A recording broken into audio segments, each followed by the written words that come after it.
Hi friends, మీరు మా ఛానల్ని మొదటిసారి చూస్తున్నట్లు అయితే మా ఛానల్ని సబ్స్క్రైబ్ చేయండి, మా వీడియోలు ని లైక్ చేయండి, షేర్ చేయండి. రండి కథలోకి వెళదాం. కథ పేరు దీపు తెలివి.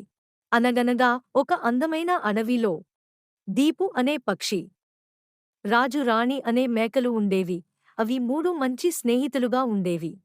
ఒకరోజు అవి మూడు కలిసి అడవిలో తిరుగుతున్నాయి. ఒక చోట ఆగాయి. దీపుకి ఎందుకో అనుమానం వచ్చి, ఇక్కడే ఉండండి మిత్రులారా, నేను ఒకసారి పైకి ఎగిరి చూస్తాను. సింహం, నక్క ఇలాంటి క్రూర జంతువులు వస్తున్నాయి ఏమో అని చెప్పింది. అలా చెప్పి పైకి ఎగిరింది.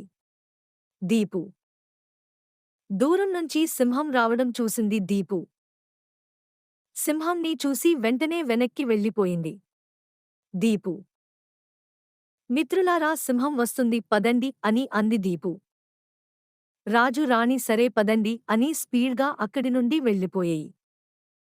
మేకలు ఇలా అన్నాయి, దీపు నువ్వు లేకపోతే ఈరోజు ఆ సింహం మమ్మల్ని చంపి తేనేసేది అని రాజు రాణి దీపుతో అన్నాయి. దీపు ఇలా అంది, నేను ఉండగా మీకు ఏం కానివ్వను అని చెప్పింది. కథ యొక్క నీతి: ఆపదలో ఉన్నవారిని ఆదుకోవడం నిజమైన స్నేహితుని లక్షణం.